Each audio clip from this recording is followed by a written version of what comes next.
Olá, muito boa noite. Quem está falando é o professor Maurício Guerreiro e a nossa disciplina é Contabilidade Comercial. O nosso coordenador do curso de Ciências Contábeis da Faculdade Anhanguera Taubaté, professor Ricardo Saad. Pois bem, sempre no início das nossas atividades eu gosto de relembrar essa frase, O nosso objetivo, o nosso foco, é desenvolver as competências voltadas para a prática que esse mercado necessita, a prática que o mercado demanda e nós atendemos essa demanda. De que forma? O acadêmico ele pega as competências gerais, fundamentadas por áreas, e nós colocamos aí dentro da atuação profissional.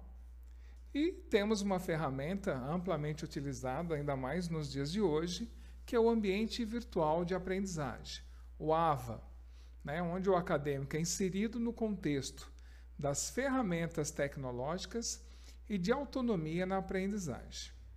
Pois bem, isso posto, lembrando que nosso contrato social, na nossa primeira aula, nós decidimos que a nossa avaliação seria no dia 9/4, apresentação de trabalhos em sala de aulas, cursos livres, o estudo dirigido foi entregue todos no dia 5, e assim nós caminhamos.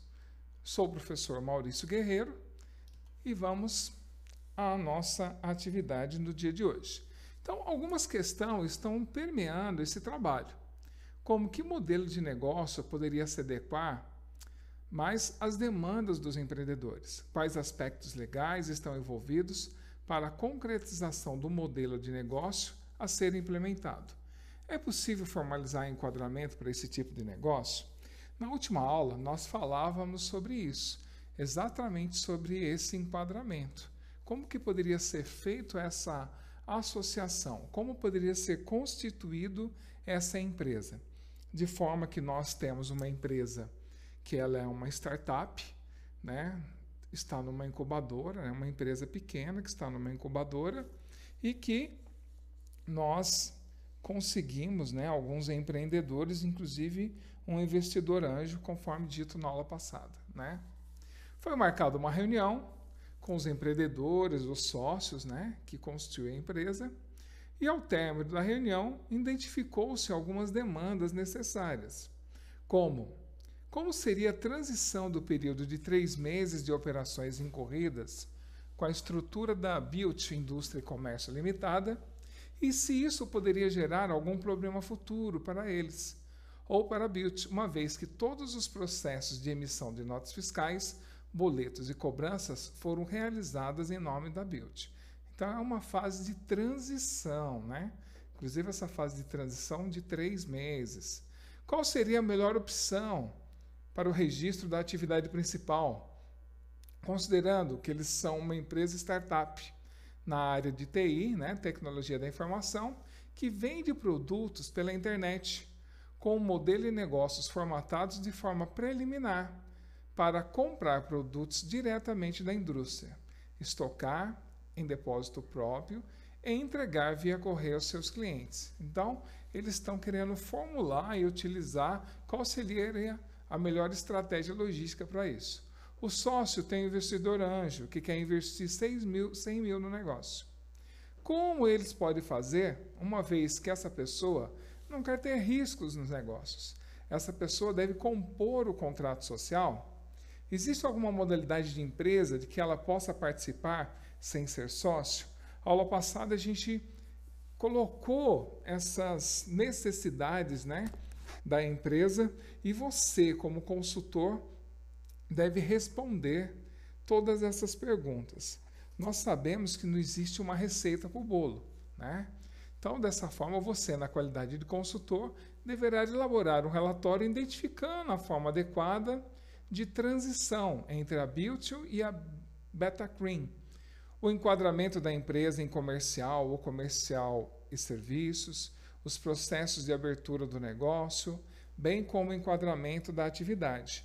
Então, mãos à obra, Essa é a parte de vocês como consultores que vão vivenciar, e é isso que acontece efetivamente no nosso dia a dia, Importante que se possa resolver essa atividade é que você busque, na leitura dessa sessão, o entendimento do conceito de empresa e empresário. É importante que leia a respeito de quem pode ou não pode ser empresário no cenário brasileiro. Isso tudo está configurado, né? Ele está traduzido, ele está alinhado a partir do artigo 972 a 980 do Código Civil de 2002. Então é importante nós sabermos como está a legislação no Brasil em referência, né, e com referência a ser empresa e ser empresário. Quem pode, quem não pode, e assim sucessivamente.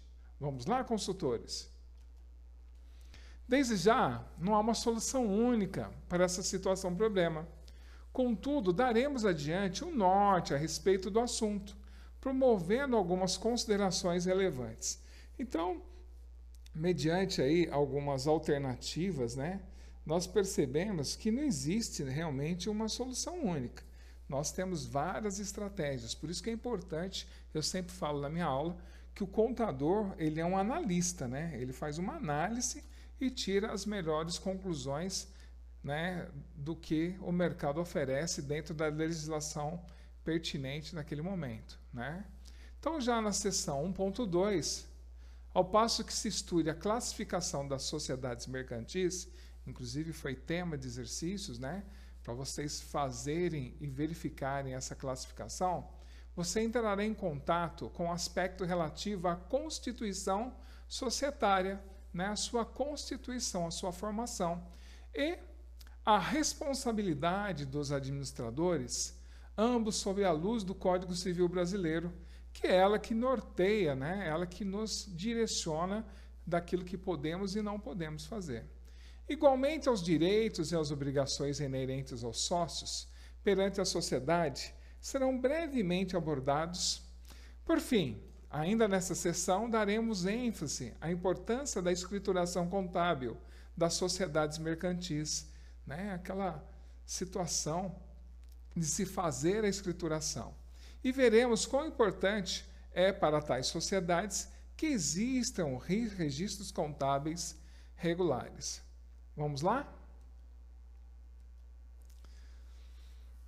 Então, dessa sessão, deve-se ficar desde já pontuado que a abordagem levará a você a entender os aspectos que resultam na forma em que são classificadas as sociedades. Quais são essas classificações, né? Como já mencionado, esta sessão trará uma abordagem de assuntos, como a própria constituição societária e a sua necessidade frente ao correto e legal funcionamento exigido por lei. O que a legislação nos fala e o que nós devemos fazer perante a legislação. A entidade, desde sua constituição societária, buscará, por meio de seu proprietário, denominado empresário pelo Código Civil, o acesso à produção de seus bens, tendo como principal meta a conquista de clientes e de mercados. Essa é a grande essência, né, da entidade da comercial, né? Ela busca a conquista, né, desses clientes e de mercados. Então, existe uma disputa no mercado aí para quem consegue a maior fatia desse bolo, não é mesmo? De certa forma, quando são constituídas as sociedades, os sócios necessitam conhecer quais são as responsabilidades e os direitos que vêm em consequência. Inclusive, em muitos casos, ao menos um deles se tornará o administrador, sendo imprescindível que tome conhecimento de quais são as suas responsabilidades perante a sociedade. Então, eu constituo uma empresa, formalizo, mas quais são as atividades que eu deverei compor? Quais são os deveres e as obrigações que eu tenho? E quais são os meus direitos? Posto isto, é necessário que, a partir de agora, você tome conhecimento que, desde a sua constituição societária, a entidade, por meio do seu proprietário, também denominado de empresário, segundo o Código Civil Brasileiro, buscará pelas vias que possui o acesso à produção de seus bens, tendo como meta principal a conquista de clientes e mercados. Então, ele começa já a pensar de uma forma empresarial, né? Pensando nas metas, pensando já nos alcances de produção, né? Então, a entidade mencionada é a mesma dita como sociedade em sentido jurídico, né? A gente falou aula passada, né? Empresa jurídica. Aliás, esta, de acordo com Simão Filho, é a união ou agrupamento de pessoas que se obrigam contratualmente a combinar esforços e recursos por uma finalidade comum, né? Essa é uma definição bem bacana, né? União e agrupamento de pessoas que se obrigam contratualmente a combinar esforços e recursos para uma finalidade comum. Nesta linha, Ludícibus e Marion reforçam que, na sociedade mercantil, a celebração do contrato vai além do exercício da atividade econômica e partilha entre si, por parte dos sócios, eles também compartilharão os resultados auferidos com o exercer da atividade na fração de participação. Reforça Mamed, o registro tem por finalidade dar garantia, publicidade, autenticidade, segurança e eficácia aos atos jurídicos da empresa, cadastrando aqueles que estejam em funcionamento no país, sejam elas nacionais e estrangeiras, e mantendo atualizadas as informações pertinentes. Então começa a nascer a natureza jurídica, a sua necessidade de se fazer o registro, né? O registro ele tem a função de servir de ferramenta gerencial para os administradores. Mas quando o assunto for relativo à constituição de sociedade mercantil, né, voltando ainda ao princípio da Constituição, é imperativo que ela possua seu início a partir do arquivamento de seus documentos na junta comercial de sua jurisdição. Também é imprescindível que efetue uma série de planejamentos antes mesmo de sua formalização. Por exemplo, aquele consubstanciado num plano relatório chamado plano de negócios. Há que se entender que quando você vai constituir uma empresa, há de se fazer um planejamento muito minucioso em todas as suas esferas, né? O planejamento estratégico, tático, operacional, seu plano de negócio, qual o valor a ser investido, qual vai ser a estratégia, qual vai ser o marketing, né? Como que vão fazer a operação dos processos, né? Compra-se manufatura, vende, recebe, como que vai ser todo esse processo, né? Como vai ser todo esse ciclo antes de começar realmente a fazer a constituição da sociedade mercantil. E depois dela constituída, sim, tem os trâmites de praxe e seus documentos são aí registrados na junta comercial de sua jurisdição, né? E também efetua uma série de planejamentos. Então, a gente tem aqui uma pirâmide que evidencia bem o que a gente está falando, né? Então, ele fala, efetuar a inscrição no registro público de empresas mercantis, seguir um sistema de contabilidade mecanizado ou não, levantar anualmente o balanço patrimonial e o de resultado econômico, conservar em boa guarda toda a escrituração. Né? Você vê que são partes do planejamento, você ter toda essa essência da sua empresa. Voltando ao assunto da constituição societária, o registro mercantil de determinada sociedade é uma obrigação elementar para o exercício da empresa. E veja que Mamed, em 2016, página 8, explica que esse registro é regulado pelos artigos 967 a 970 do Código Civil e pela Lei 8.934 de 94, que disciplina o registro público de empresas mercantis a cargo das juntas comerciais. Ademais, ainda reforça Mamed que o registro tem por finalidade dar garantia, publicidade, autenticidade, segurança e eficácia aos atos jurídicos da empresa. A A gente já até falou isso um slide atrás, mas está repetindo. Cadastrando aqueles que estejam em funcionamento no país, sejam elas nacionais, estrangeiras, e mantendo atualizadas as informações pertinentes. Ele cria um histórico ali, né?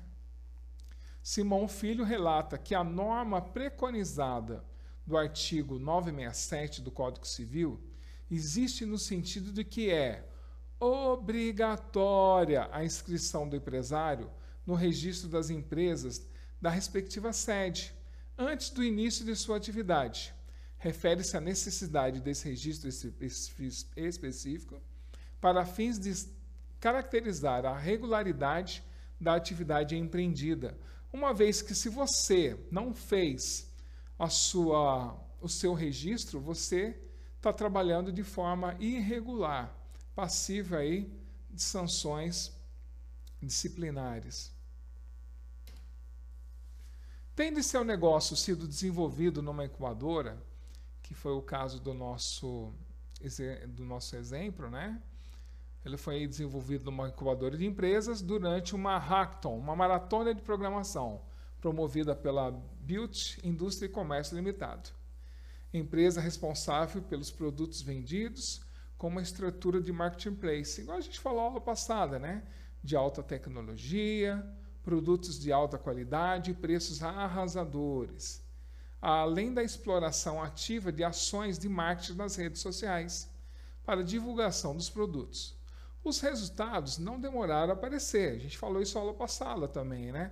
Nos 3 primeiros meses de operação, utilizando a estrutura comercial e financeira da Built, que assumiu a responsabilidade sobre as transações. A BetaClean faturou em média 15 mil por dia. Isso vai nos auxiliar lá na frente na busca de se fazer o primeiro balanço patrimonial, né? Nesse sentido, é necessário que a sociedade obedeça ao regime ou princípio da competência, né? Que estipula que as receitas e as despesas sejam levadas ao registro comercial, livros próprios, independentes de terem sido recebidas ou pagas. É vedado no Brasil, a partir da resolução 1330/2011, o registro de caixa em entidades empresariais. O que ele quer dizer, gente?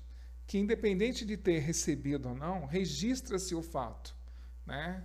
O ciclo que se faz, né, do fluxo de caixa imediato ou do regime econômico, né, a contabilidade determina, né, a partir da resolução 1330, que se faça aí o registro dos fatos. A referida resolução do Conselho Federal de Contabilidade aprovou a norma contábil, o que tornou obrigatório a todos os profissionais de contabilidade a sua aplicação, estando dela dispensados apenas os microempreendedores individuais.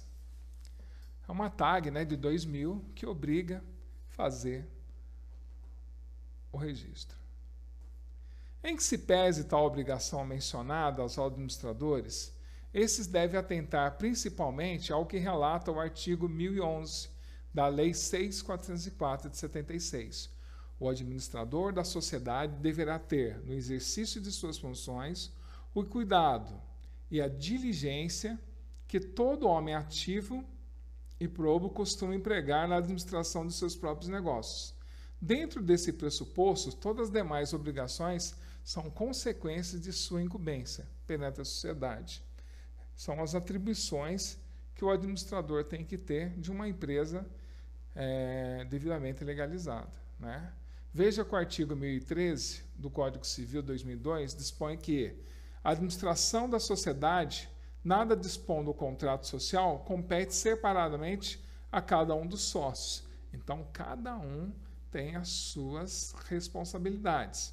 Esses, de acordo com o artigo 99 da Lei 6.404 de 76, são solidariamente responsáveis perante a companhia pelos prejuízos causados pela demora no cumprimento das formalidades complementares à sua constituição.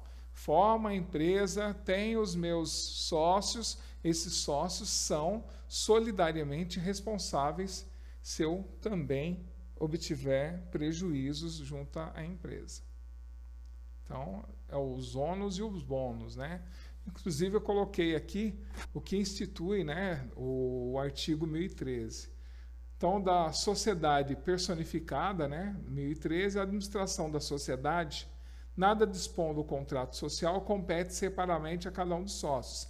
Cada um responde solidariamente. Se a administração competir separadamente, há vários administradores. Cada um pode impugnar a operação pretendida por outro, cabendo a decisão aos sócios por maioria dos votos, né? Então, se eu tenho lá vários sócios, existe aí um bom senso que a maioria vai realmente tomar as decisões. Responde por perdas e danos perante a sociedade o administrador que realizar operações sabendo ou devendo saber que estava agindo em desacordo com a maioria. Então, tomo certas decisões que elas não foram de cunho expressivas aos demais sócios, então eu respondo por essa ação, por essa minha atitude.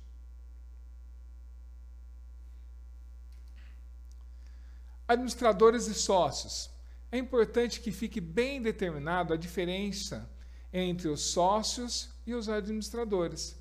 Embora todo sócio possa também ser um administrador, o administrador não tem obrigação de ser sócio. Veja que no artigo 1013 do Código Civil de 2002 dispõe que a administração da sociedade nada dispõe do contrato social, compete separadamente a cada um dos sócios. Não significa que eu seja administrador e efetivamente eu tenha que ser sócio, mas pode acontecer. Geralmente, entre os sócios tem um administrador.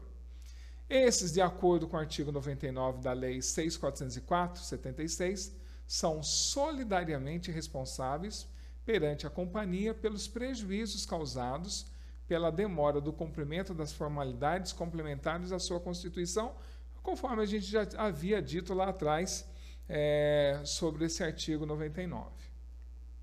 Se porventura surgir a dúvida de onde podem ser encontradas tais juntas comerciais, adiantamos que existem juntas comerciais em cada unidade federativa brasileira e no Distrito Federal. Então, temos a junta comercial em todos os lugares no Brasil. Em reforço ao assunto, Ribeiro relata que, ainda que a legalização é feita por meio do registro dos atos constitutivos na Junta Comercial do Estado, na Secretaria da Receita Federal e na Prefeitura Municipal da localidade, na Secretaria de Fazenda do Estado e na Previdência Social e na Delegacia Regional do Trabalho. Então, são os vários entes que nós temos que fazer conforme o tipo de empresa que estamos constituindo.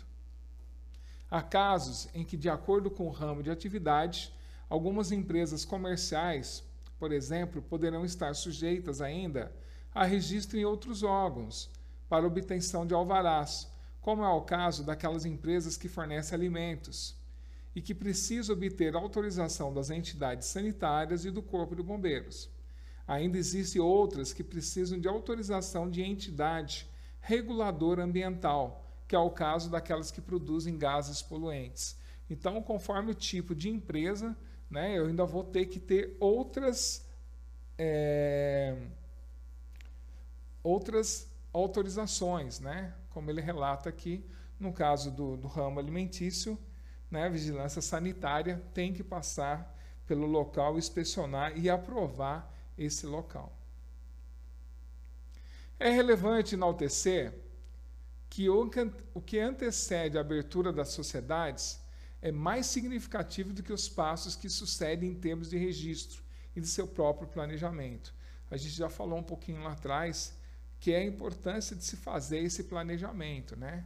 O próprio Código Civil brasileiro protege tal instituição ao passo que preserva a sociedade de sócios, que pela postura inadequada vem a colocar em risco a sua continuidade. Eu tenho uma sociedade constituída e dela alguns integrantes fazem uma não conformidade, entram em um certo desacordo, né? Isso pode prejudicar a empresa. Então, o Código Civil tem lá uma postura em referência a isso.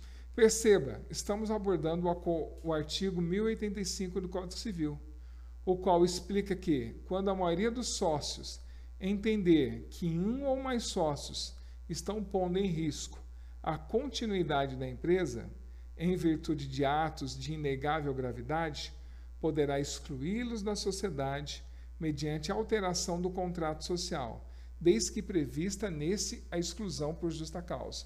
Então, quando da sua constituição, eles já colocam os direitos e os deveres dos sócios, assim como, né, os amplos poderes, uma vez que vários sócios, né, a maioria, concorda na exclusão. Tem que estar previsto isso na sua formação junto ao contrato social. Outro sim, a proteção da sociedade e a vontade social são mais importantes. Nesse sentido, os sócios possuem uma série de obrigações a cumprir, a quais basicamente são: